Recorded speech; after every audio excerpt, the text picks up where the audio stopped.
Hello friends, so today we are going to solve questions from rotational motion.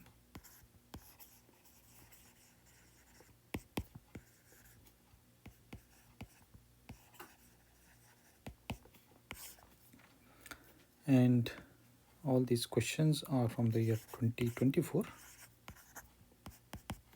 and we are going to solve 10 questions. And these 10 questions are from the mains part only.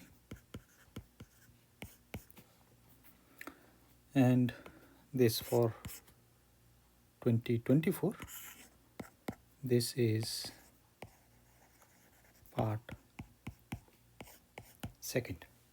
In part first also we solved 2024 mains question, and only 10 questions were solved in the part 1 also.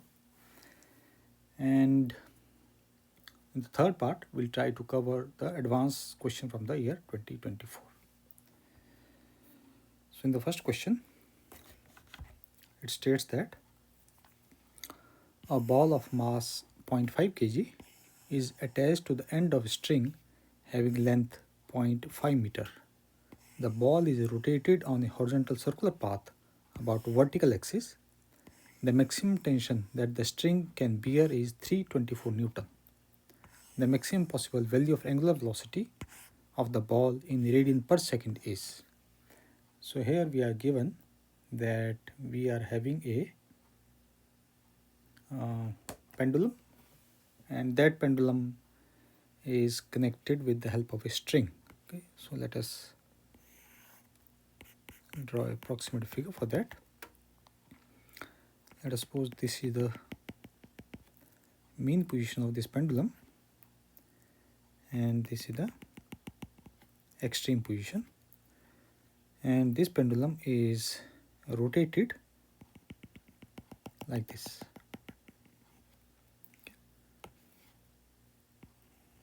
So this is the rotational. Let me delete this one. And so the other end, so it will be rotated in a circle which is a horizontal plane, and because of this how it is rotated, it sometimes is also called as a conical pendulum. Okay, so the name for this is our conical pendulum, because the shape it forms during the rotation is is represents somewhat like a cone. And it is given that L is the length and M is the mass of the ball that is attached to the string. And in this case, let me draw the forces by drawing it separately. So this is a string and it is connected to a fixed point. This is our mass M. So in the downward direction we are going to have our mg, and there will be tension T in the string. Then if theta is the angle it is making with the vertical, then this angle will be also theta. So we can divide this tension T into two components. So we are going to have T cos of theta, and the other component will be about T sine of theta. Okay. And so there are two forces, or rather we can say total force for the four forces will be acting. There are two tension components. Other one is our mg, and there will be also a horizontal centripetal force acting on this mass m. And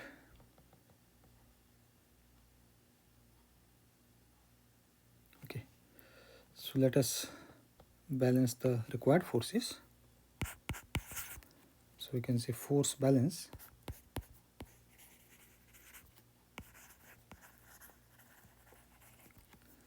And in the vertical equilibrium,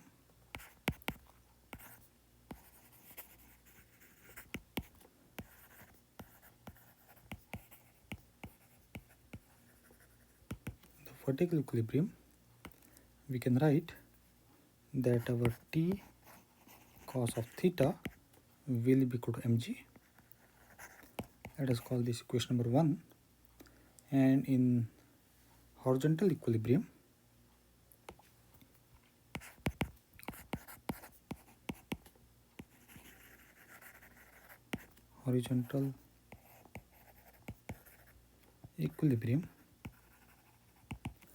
we can write that our t sine of theta will be equal to, we have this as m omega square times r, and this is our r, and we have length as t, length is our L, so we can draw it like a triangle. So this angle theta, r, and this is our length L. So in place of r, we can write as L sine of theta. So we can write that our t sine of theta will be equal to m omega square, and we have L sine of theta. Okay. And obviously it is rotating in the horizontal plane.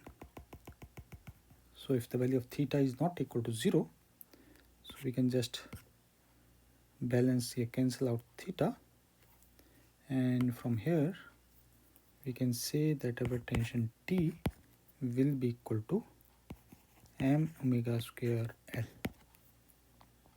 Okay. And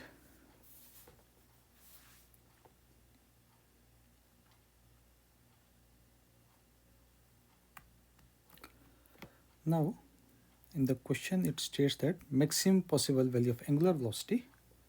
So it means we have to find the condition that applies a limit on the tension itself. It means tension should not be greater than a specific value. Let us call that tension at T max.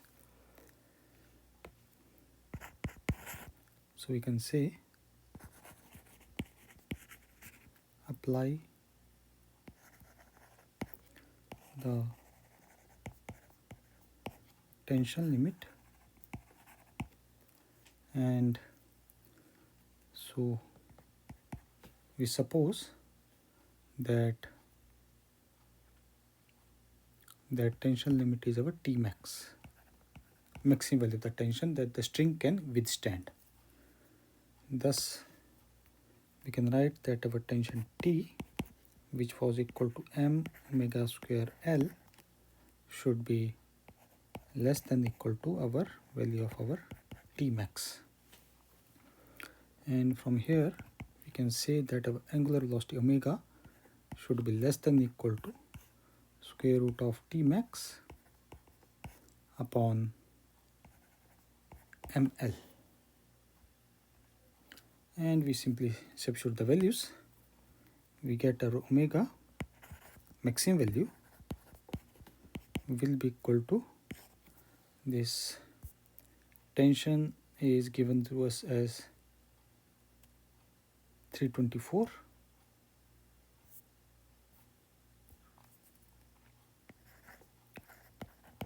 and mass is given to us as 0.5 and 0.5. Okay, so this comes as 0.5 multiplied by 0.5 and its square root, and we can write this as our 324, and this will be our 0.25 and its square root. And we can just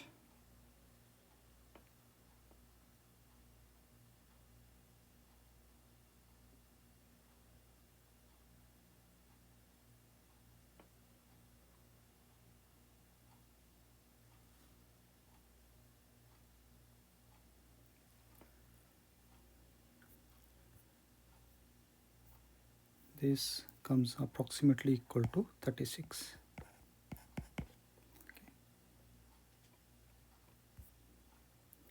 So the closest option is option number 2. Okay, I think the values are correct.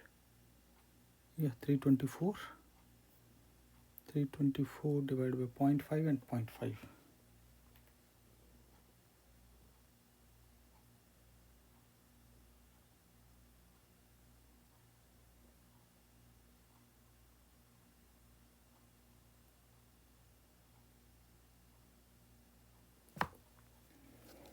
So we have option number 2 is correct. Yes.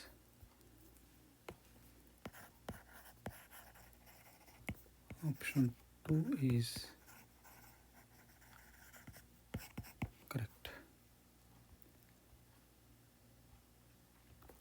Next question. It states that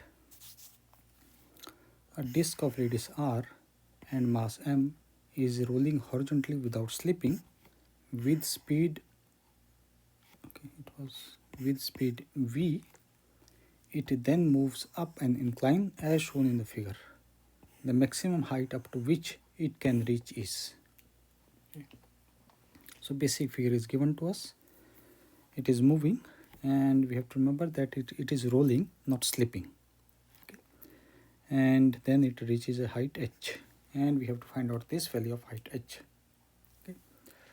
So here we can use the conservation of energy, and first of all we are going to find out the, let us suppose this point is A and this point is B. So we are going to find out total kinetic energy at point A, and that will be equal to total potential energy at B.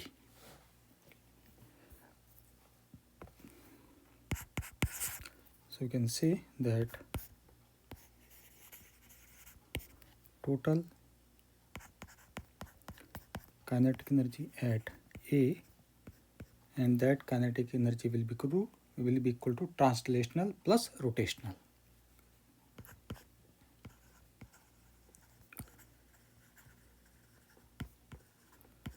Translational plus rotational.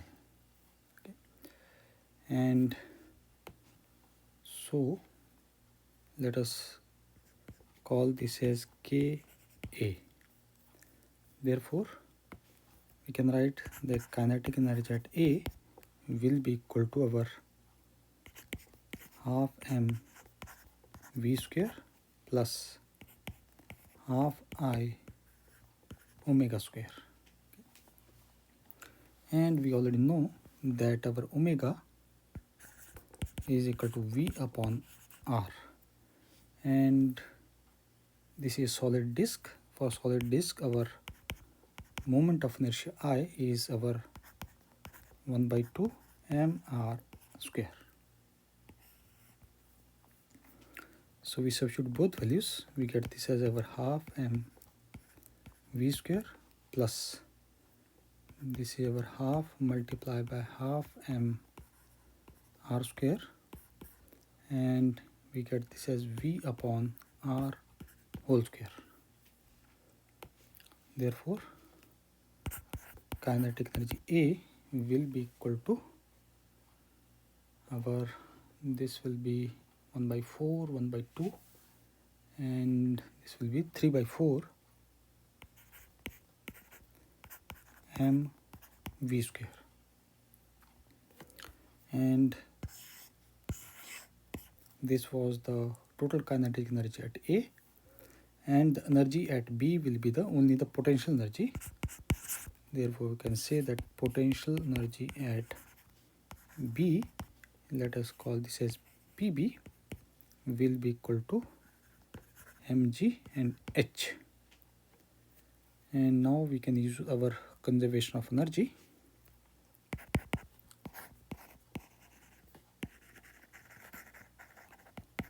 Conservation of energy.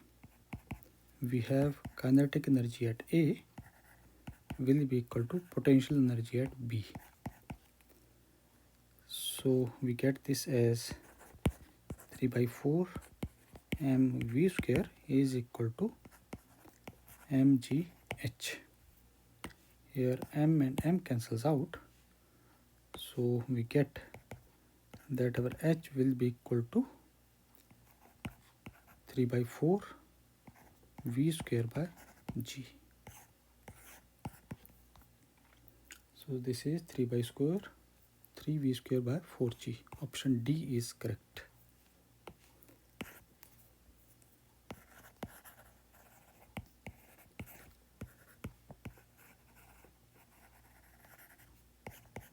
Option D is correct. Next question. It states that 4 particles each of mass 1 kg are placed at 4 corners of a square of side 2 meter. Moment of inertia of the system about an axis perpendicular to the plane and passing through one of its vertex is. Okay, basic figure is given to us. Let us call this as A, B, C and D. And we have a axis which is suppose at A, and it is perpendicular to the plane of this square, and the side is given to us as 2 meter. So here we are going to use the basic behind the moment of inertia, which is summation of product of mass and square of the distance. Okay. So we can say that moment of inertia, that is of I, will be equal to summation m r, and let us call this as I, and let us call this also I. No doubt in this the mass is same, but and this I is going to, in this particular case, is going to vary from 1 to 4. And let us expand the summation. So we get this as m1 r1 plus m2 r2 plus m3 r3 plus m4 r4. So let us say that our at A we are having m1, B it is m2, C it is m3 and D is our m4. And r1 is the distance with respect to m1, r2 is the distance for B, and r3 is the distance for C, and our r4 is the distance for our D. And this is basically square, so r2 will be equal to 2, r4 will be also equal to 2, and r3, this side is all 2, so we can find out that our r3 will be equal to 2 root 2.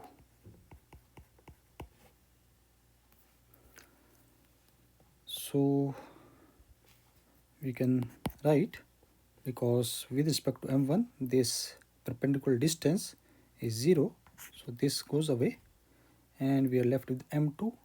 M2 is our, so all the mass is same, so we can say 1 times r2 is 2 plus 1 times r3 is 2 root 2 plus m4 is our 2 multiplied by 2. This gives us that a moment of inertia I will be equal to, sorry, I missed one thing, that is a square.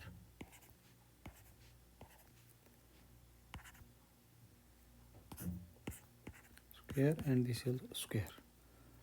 So we have this will be 0, and we have this as 4 plus 8 plus, and this will be our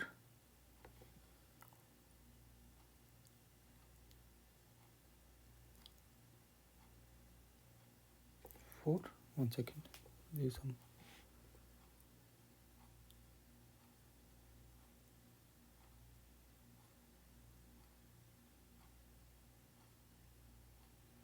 eight.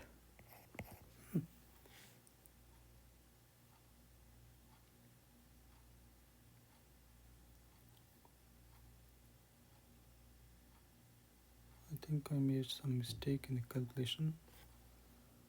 1 second. This will be our, this is correct. Yes, I made here, this I put as 2, this is 1. So this is also 4. And this comes as 16.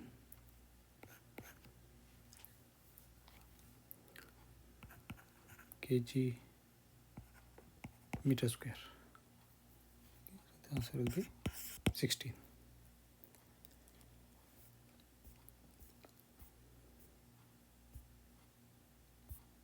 Next question. A ring and a solid sphere roll down the same inclined plane without slipping. They start from rest. Radii of both bodies are identical and the ratio of their kinetic energy is 7 by x, where x is. So we have to find out the x. In this case also we are going to use the energy conservation. So we can say that, let us suppose they start from a height of h. Suppose this is the height h. Okay,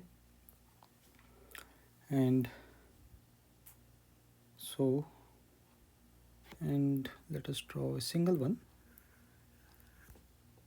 and the energy associated with at this topmost at rest will be only the potential energy. Let us call this as point A and this is a point B. So here the total energy, because they start from rest, will be our potential energy. So let us call this PA, and at point B it is also already it will be only having the kinetic energy. Let us call this as KB, and this kinetic energy will be summation of rotational as well as the translational energies. So we can say energy conservation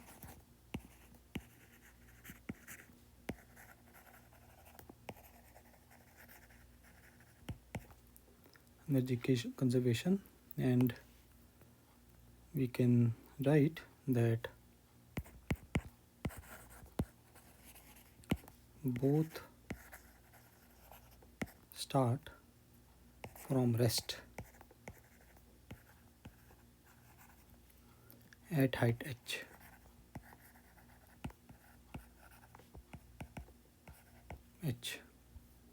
Therefore total potential energy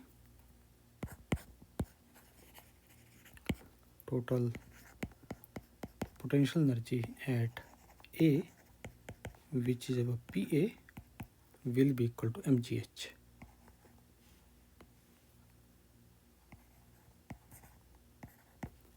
Okay, and total kinetic energy at B,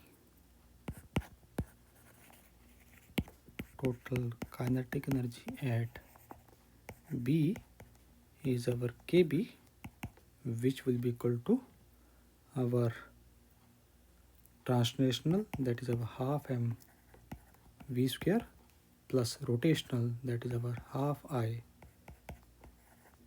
omega square.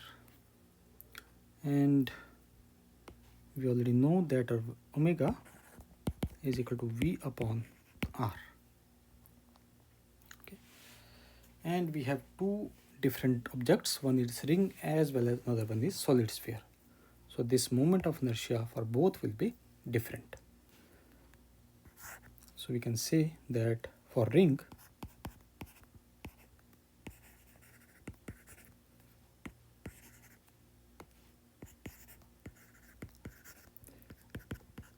the value of moment of inertia will be equal to our mr square, And for solid sphere,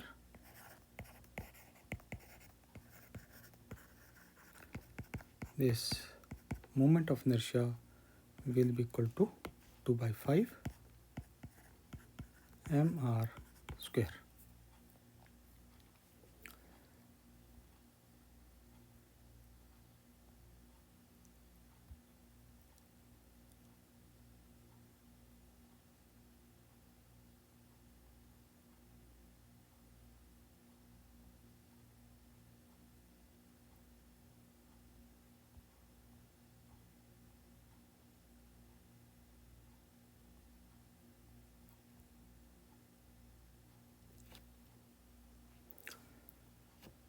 So we can use conservation, and according to conservation, potential energy at A will be equal to kinetic energy at B.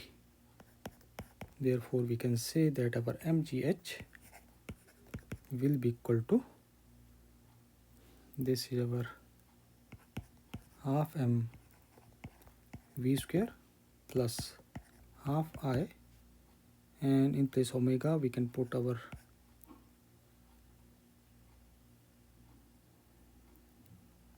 v square and r square, and just we are going to manipulate it, and we can write that our mgh, we can take half m v square as common. This will be giving 1 plus I upon mr square, and this mass and mass cancels out. Therefore, we get that the velocity square will be equal to, we have 2gh upon 1 plus I upon mr square. Now we can just substitute value of our moment of inertia and find out the velocity. So first one is our ring.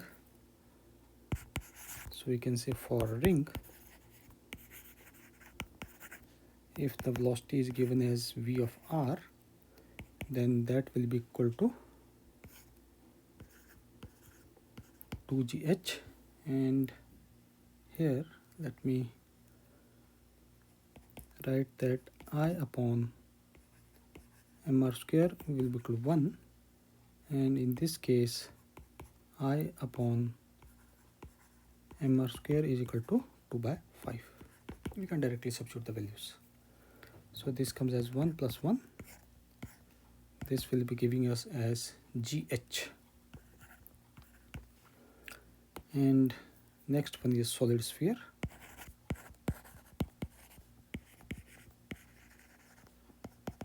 Vs will be equal to 2gh 1 plus, and this will be about 2 upon 5.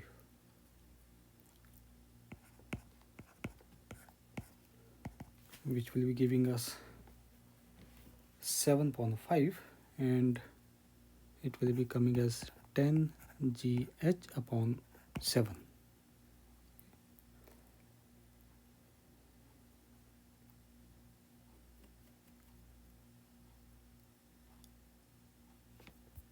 One second. Ratio of the kinetic energies. Okay. So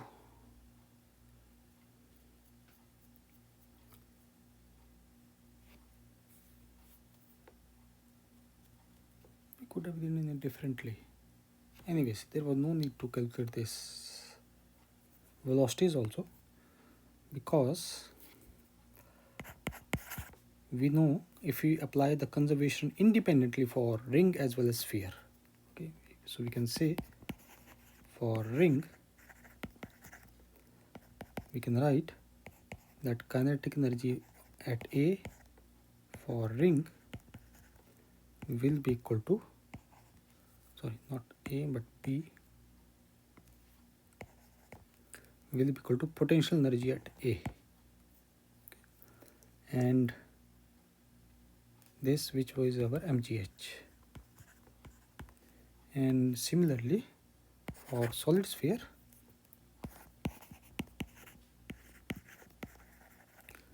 we can say the kinetic energy at B for solid sphere will be also equal to potential energy at A, which is our, let me check A and B, yeah, which is our mgh. So in both cases our right side it is our same. Therefore, even if we find out their ratio,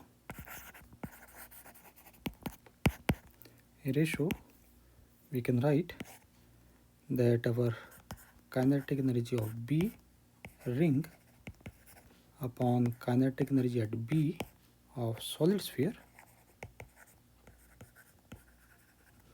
will be equal to mgh upon mgh. It cancels out, giving us 1. Okay. We could have done it much more easily. And this ratio is said to be given as 7 upon x. Okay. So we are given that this ratio is 7 upon x. So from here we can write that our 7 upon x is equal to 1, giving us that the value of x is equal to 7.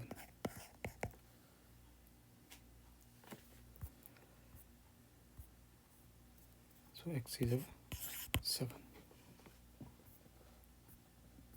Next question. It states that a cylinder is rolling down an inclined plane of inclination 60 degree. Its acceleration during rolling down will be x upon square root of 3 meter per second square, where the value of x is. So we can draw an approximate figure for that. So angle, let us suppose our theta, and we have cylinder which is rolling in the downward direction. And let us suppose it is moving in the downward direction with the acceleration a, and we can have our mg, and this mg we can divide into two components. This is our theta, so we are going to have mg cos of theta, and we are going to have mg sine of theta. And it is moving, rolling with the angular velocity of omega, so there will be a torque acting because of the frictional force that will be upward direction, that is our F. So, and based on this we can write net translational equation, because it is a rolling motion. So we can write that net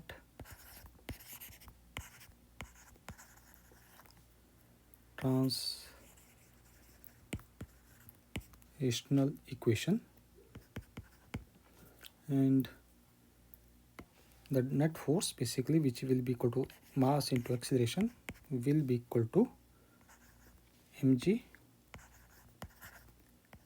sine of theta minus F. Okay, here A is the linear acceleration of our this cylinder center of mass, or center, and it is, we can say, rolling, it is rotating, so because of that there will be acting a torque on it. So we can write that rotation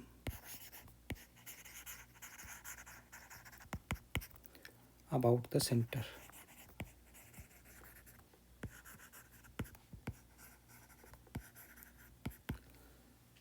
Therefore, we can say that our friction produces the torque, and the torque is, let us suppose, our tau, that will be equal to frictional force and perpendicular distance, that is our r. And this torque is going to provide the, you can say, angular acceleration. So we can write that our angular acceleration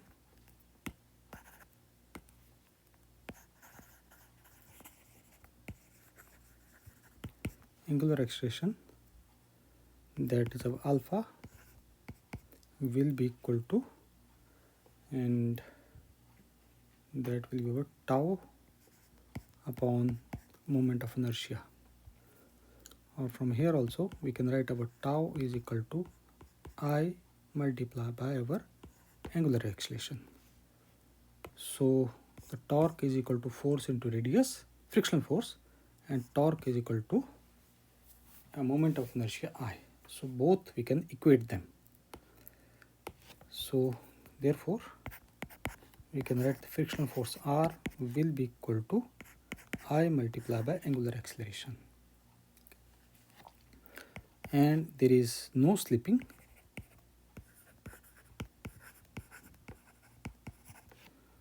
So we can write the relationship between the linear acceleration and angular acceleration.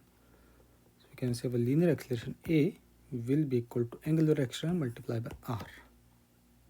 So from here we can say our alpha is equal to A upon R.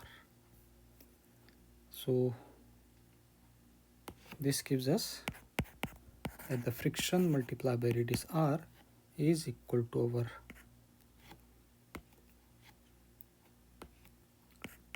I, alpha is our A upon R. So we can say our frictional force F will be equal to I R square times alpha. And we are going to equation 1 and substitute value of friction in equation 1. So you can say from equation 1,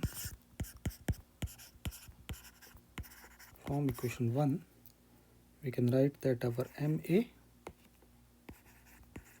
is equal to mg sine of theta minus I R square times alpha. And sorry, I think alpha is substituted. So this is our A.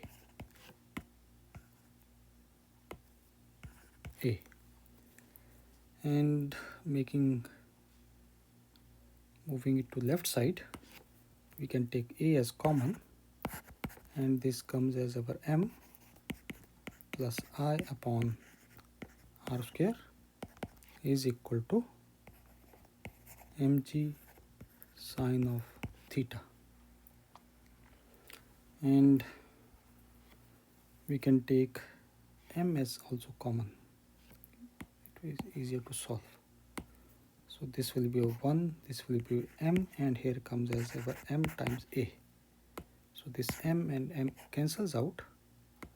This gives us that the acceleration A will be equal to g sine of theta 1 plus I upon mr square. So this is the actual relationship which is going to help us to solve the question.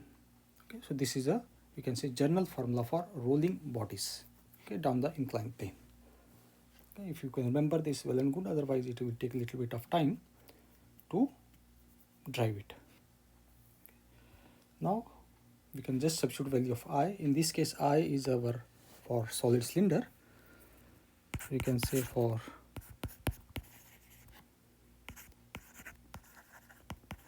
cylinder, the value of I is our 1 by 2 mr square, and we can say I upon mr square is equal to 1 by 2.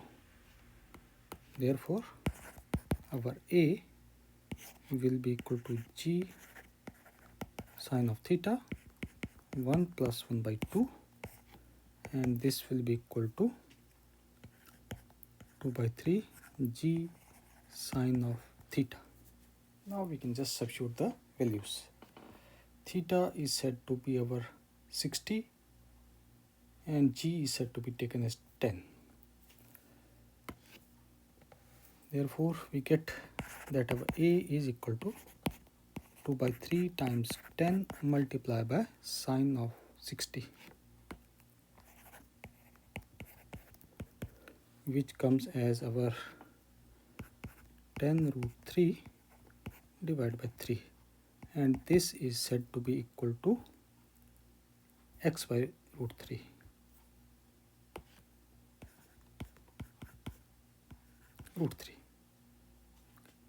And we need to find out the value of x, so we simply multiply them. We get this over x is equal to 10 root 3 divided by 3 multiplied by root 3. So this root 3 and 3 cancels out. We get that the value of x is equal to 10. So value of x is 10. Next question. It states that a particle of mass m 5 units is moving with a uniform speed v is equal to 3 square root of 2 meter per second in the xy plane along y is equal to x plus 4. What will be the magnitude of the angular momentum about the origin? Okay, so the mass m is moving along this line, that is y is equal to x plus 4. So we can just plot it, and that is going to solve the question much more easier way, because basically for angular momentum we are very much interested in the perpendicular distance. Okay? And the plot is going to provide us the perpendicular distance. So we are going to get this value of our line, which is equal to y is equal to x plus 4, and we are having two coordinates. This will be our minus 4 0, and this coordinate will be our 0 comma 4. And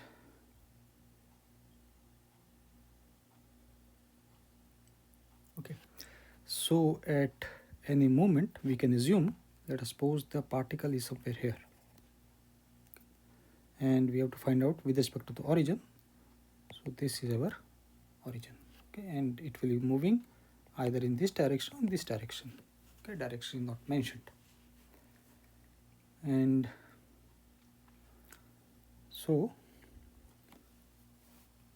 first of all we are going to write the general formula for our angular momentum. So we can see angular momentum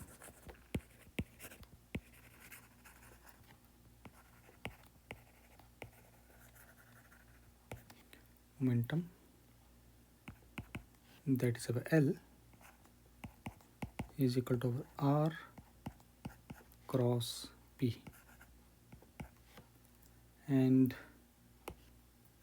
only if you want to write the magnitude part, we can say our L is equal to our momentum is mass into velocity, and let us suppose this R is given as distance d, so we can write m velocity perpendicular multiplied by distance d.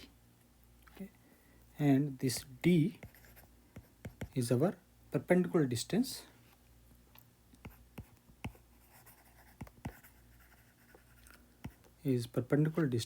of the line of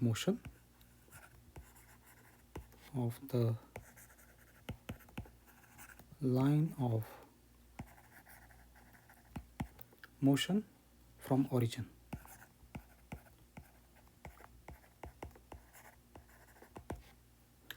And v perpendicular is the component of velocity perpendicular to the position vector, is component of velocity perpendicular to position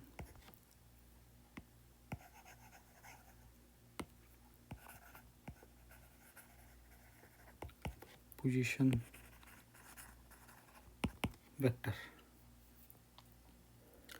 And in this particular question it states that the particle moves in a straight line with a uniform velocity. So in this particular question we are given that particle moves in a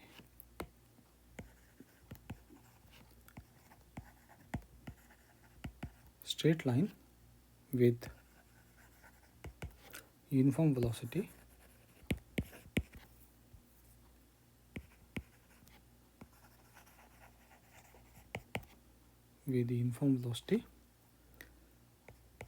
therefore angular momentum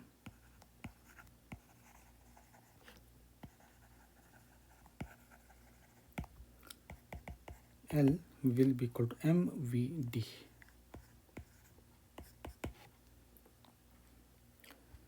And let's find out the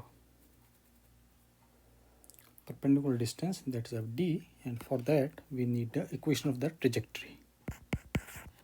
We can say equation of trajectory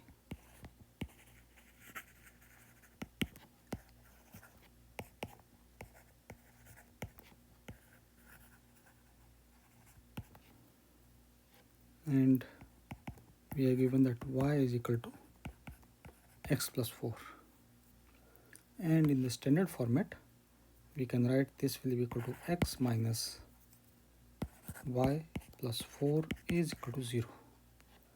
And if you make a comparison with the standard equation, that is ax plus by plus c is equal to 0, this gives us that the value of a is 1, b is minus 1 and c is equal to 4. Therefore distance d, which is in this case from the origin, will be equal to ax naught plus by naught times c and a square plus b square. And in this case x naught and y naught will equal to 0 because it is with respect to the origin. Okay. So we can say x naught y naught will be over 0 comma 0.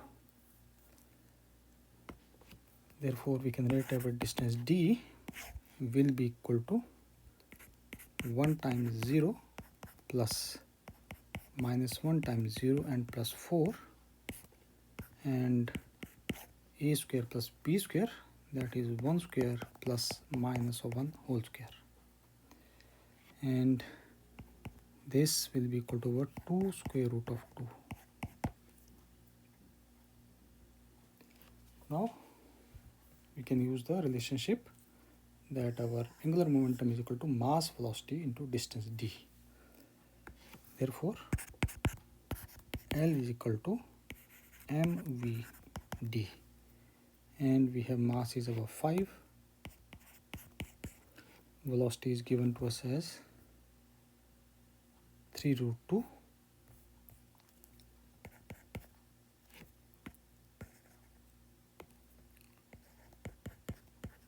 and distance is about 2 root 2.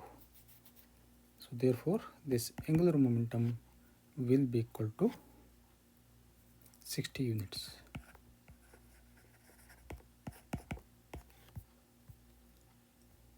About the origin is 60.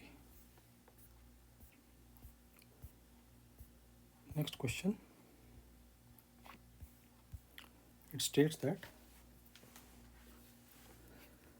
consider a disk of mass 5 kg, radius 2 meter, rotating with the angular velocity of 10 radian per second about an axis perpendicular to the plane of rotation. An identical disk is kept gently over the rotating disk along the same axis. The energy dissipated so that both disks continue to rotate together without slipping. So basic figure is given to us. We have a disk of mass 5 kg, 2 meter radius, rotating at a angular speed of 10 radian per second. So this is a disk, so we can use the standard formula for moment of inertia, that is about half mr square.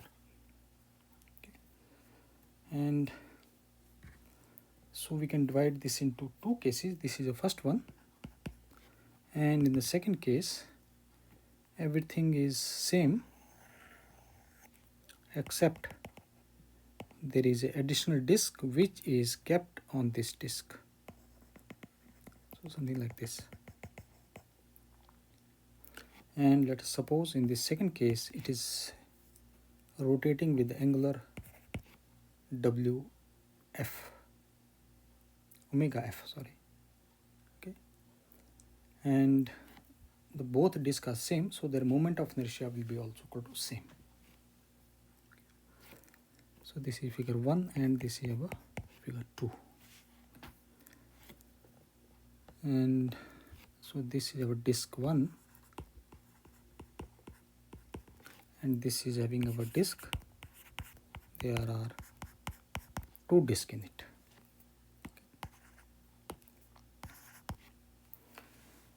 So we can say moment of inertia of disk, one disk,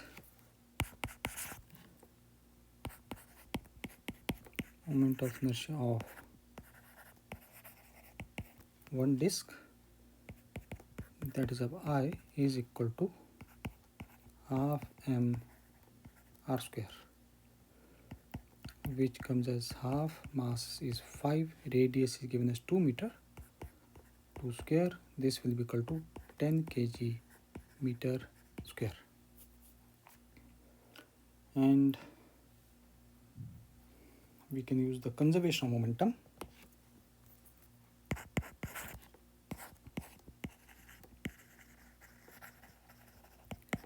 Conservation of angular momentum.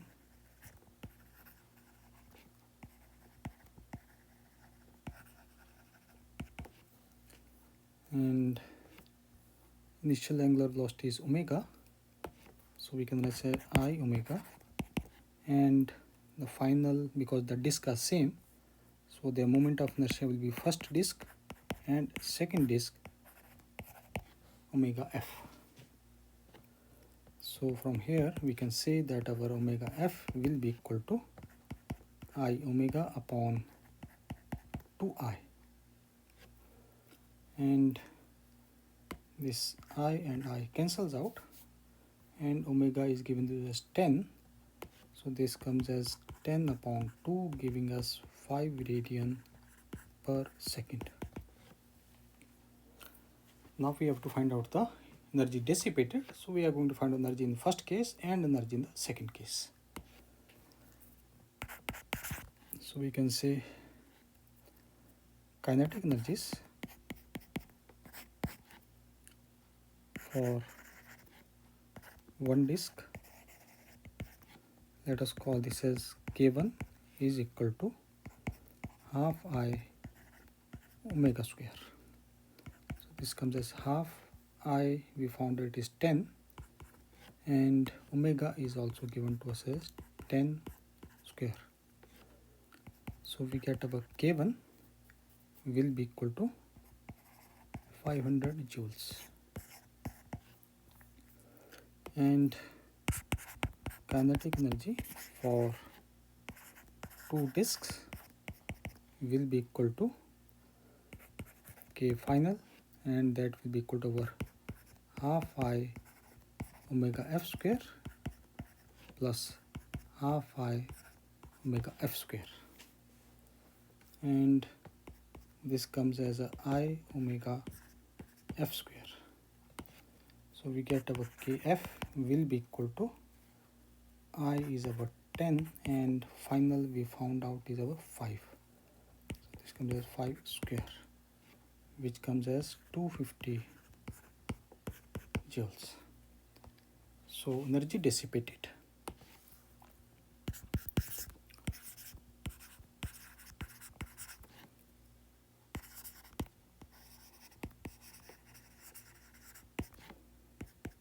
That is our delta E will be equal to Ki minus Kf, which comes as 500 minus 250, and this comes as 250 joules. So it is 250 joules. Next question.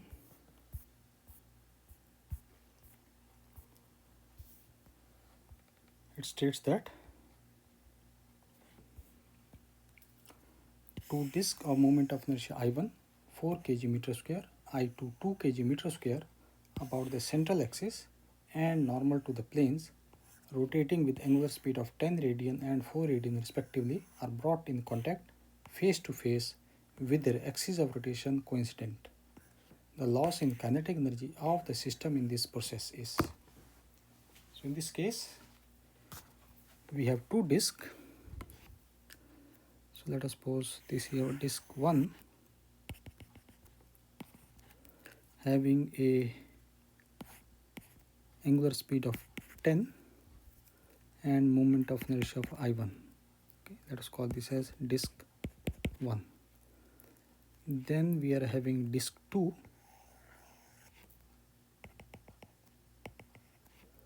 and let us call this as omega 1, which is given as 10 and I is given as 4, and rest of things, radius everything is same. So this is our R radius. In the second case, let us suppose this is our omega 2, it is given as 4, I2 which is given as our 2 and radius is R, and when they are merged together one above the another, so this is the first one and above it there is a second one,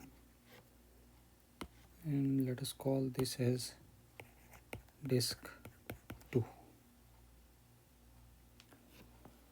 And let us suppose it is rotating with the angular speed of omega and a radius is of R. Moment of inertia is, let us suppose, is given as I. Okay. So in this case, once again we are going to use conservation of energy, okay, as well as sorry, not conservation of energy but conservation of angular momentum, and then we can find out their difference in energy. So this entire is our case 1 and this is our case 2. So for case 1, this is our case 1 and this is our case 2. So we can say that for case 1, total angular momentum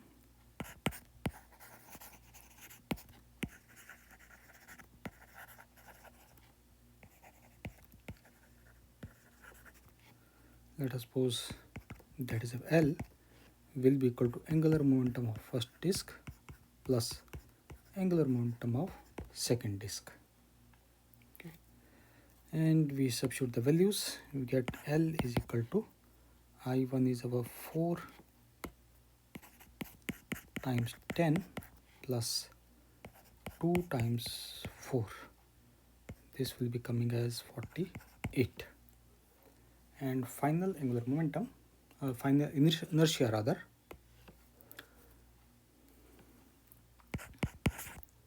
so we can say that our total inertia and this is for case 2.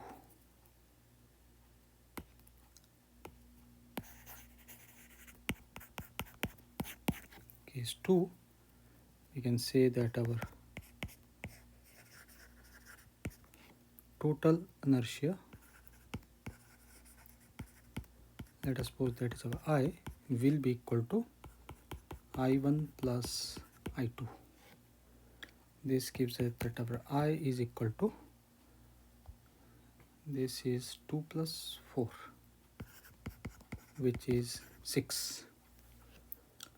Therefore the angular speed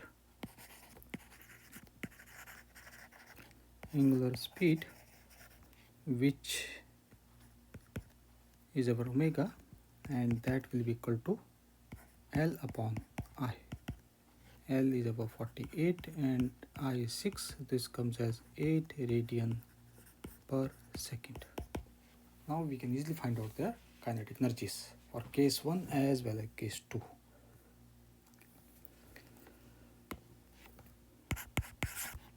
So we can say kinetic energies, and first is our case 1. Let us call this as K1 will be equal to half I1 omega 1 square plus half I2 omega 2 square, and you can write that our K1 is equal to half, and we have this as 4 into 100 plus 2 into 16, 4 into 10, sorry, not 100, 4 into 10 and 2 into 16. 1 second, yeah, it's 100 square, and this K1 will be equal to 216 joules. Similarly, for case 2,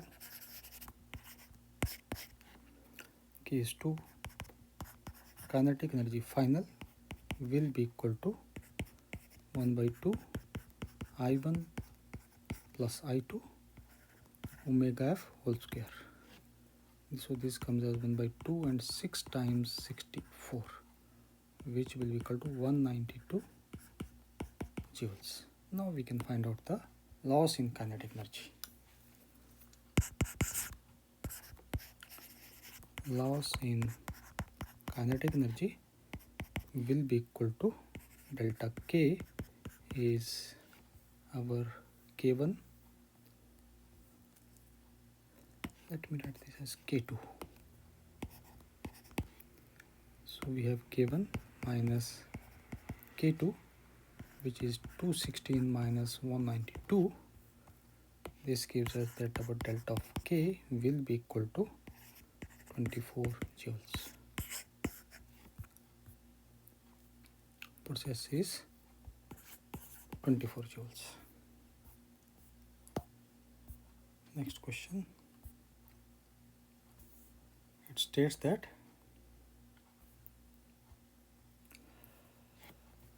a body of mass m is projected with a speed u, making an angle of 45 degree with the ground.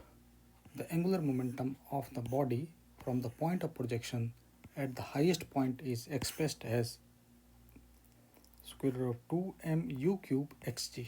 Then the value of x is.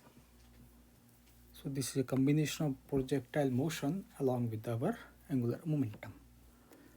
So we can just draw the figure. So the projectile will be falling something like this, and the velocity of the projection is over u, making angle of 45 degree, and at the highest point, let us suppose this is our h height, the only velocity will be our the horizontal velocity. So this u we can divide into two components, and one will be our u of x. Let us put this is our x axis and this is our y axis, and this will be our u of y.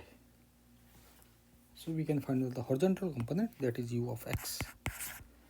So we can say that our and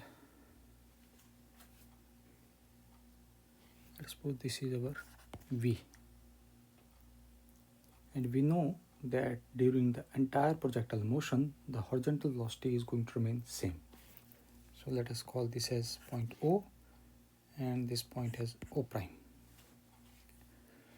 So we can say speed at O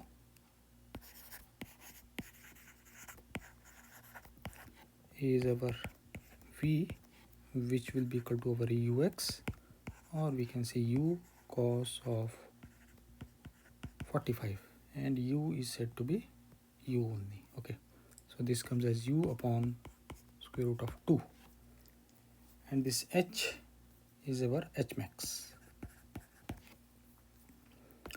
Therefore we can say that our h max will be equal to u square sine square of theta, that is 45, divided by 2g, which comes as our u square, and this will be divided by 4g. And angular momentum is our r multiplied by p. R is the perpendicular distance and p is the momentum.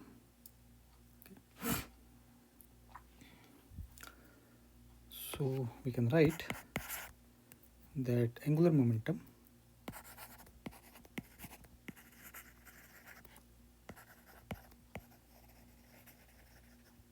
about launch point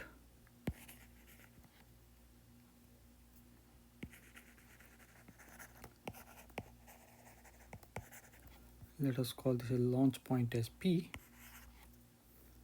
So launch point P will be equal to over L, and this comes as our R cross P, and this P is equal to mass into velocity. So we can generalize the formula. We can say our L is equal to mass into velocity, and this is perpendicular distance.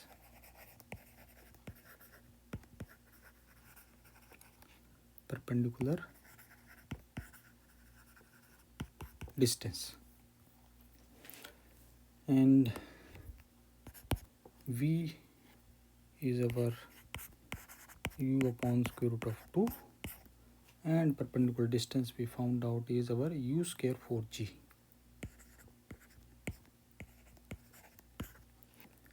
So this gives us our mu cube 4 square root of 2 times g. But we are given the angular momentum is equal to square root of 2 mu cube divided by xg, and we are supposed to find out value of x.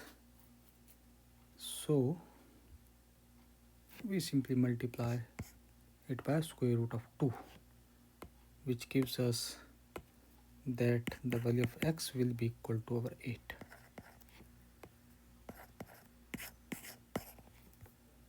So value of x is 8.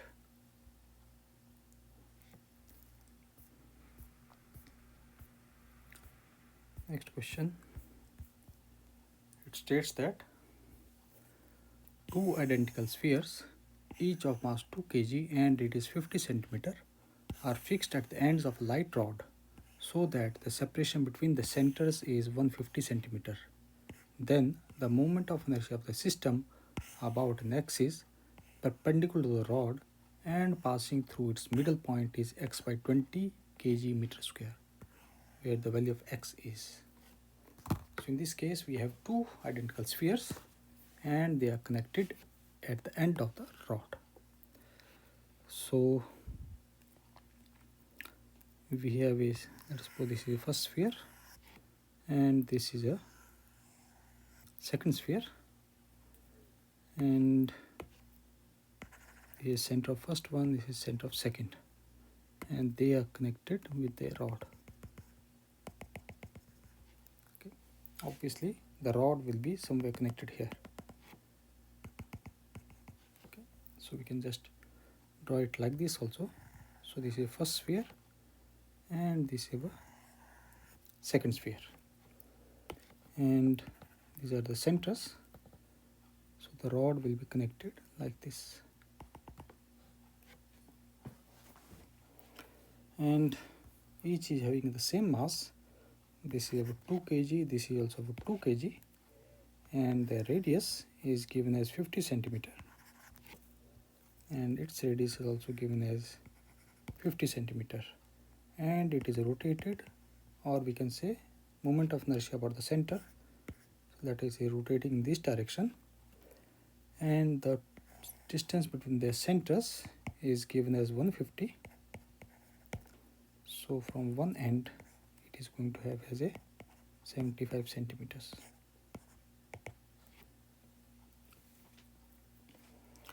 And let me write this as, let us suppose this distance is L and this distance is given as D. So we are having our L, which is the distance separation between the sphere centers.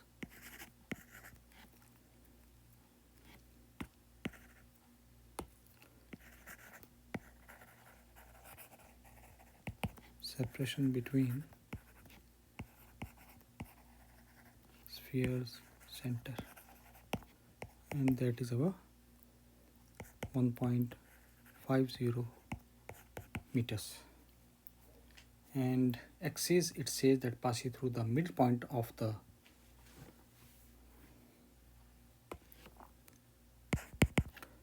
given that axis passes through the midpoint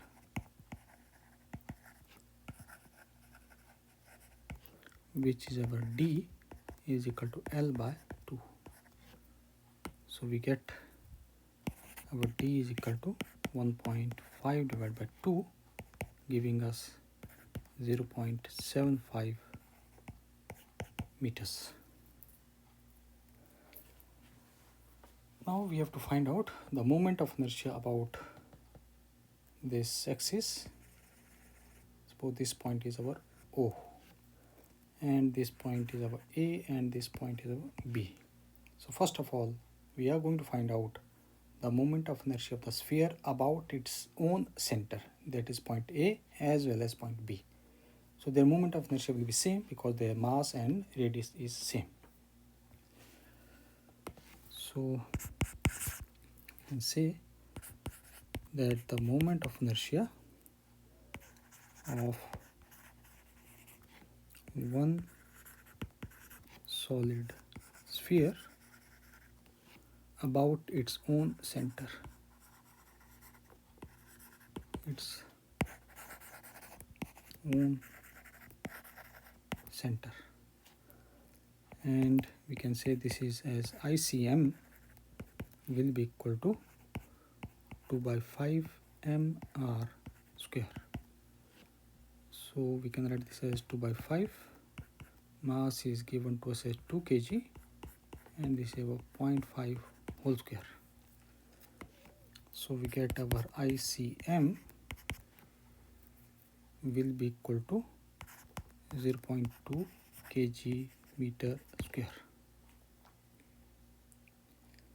And now we are going to use parallel axis theorem, because what we did in this particular case, we consider only one sphere, and this is suppose the axis about which we have find out moment of inertia, and we found out the moment of inertia of this particular sphere about the axis which is passing through the center. So suppose this is the axis which is passing through the center, and the distance between the two axes is D. So here we know this axis sphere moment of inertia is our ICM. Now we are having two axes. Let us suppose this is our C prime, and this is our D prime. So we are going to use parallel axis theorem with respect to C prime and D prime.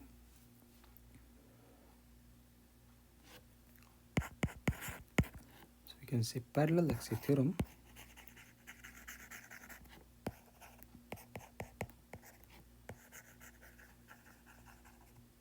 theorem, C prime is parallel to D prime.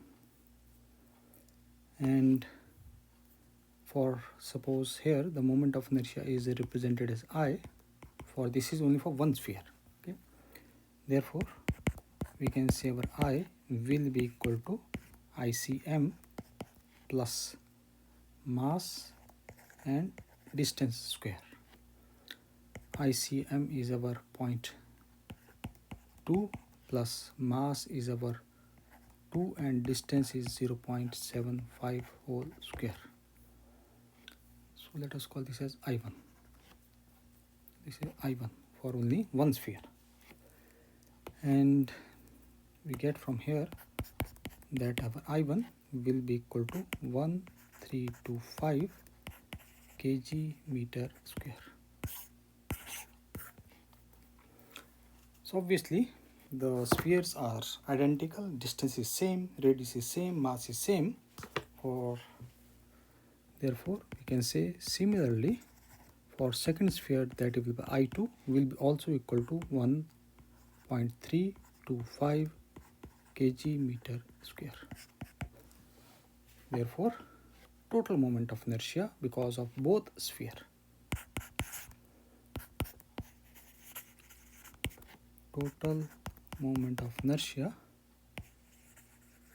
due to both spheres, let us call that I will be equal to 2 times I1, and we can this as 2 into 1.325, which will be giving us 2.65 kg meter square, and this is said to be as our x by 20. So we can say that our 2.65 is equal to x upon 20, and we can write will be equal to, this will be coming approximately, gives us that x will be approximately equal to 53.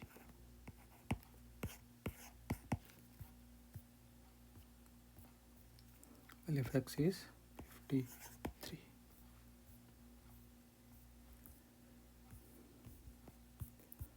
So these were the 10 questions for the second part and year 2024. So this completes all the main questions from the year 2024. Advanced questions are left. We will solve them in the next part. So this completes the part second, all the 10 questions for the year 2024. Thank you.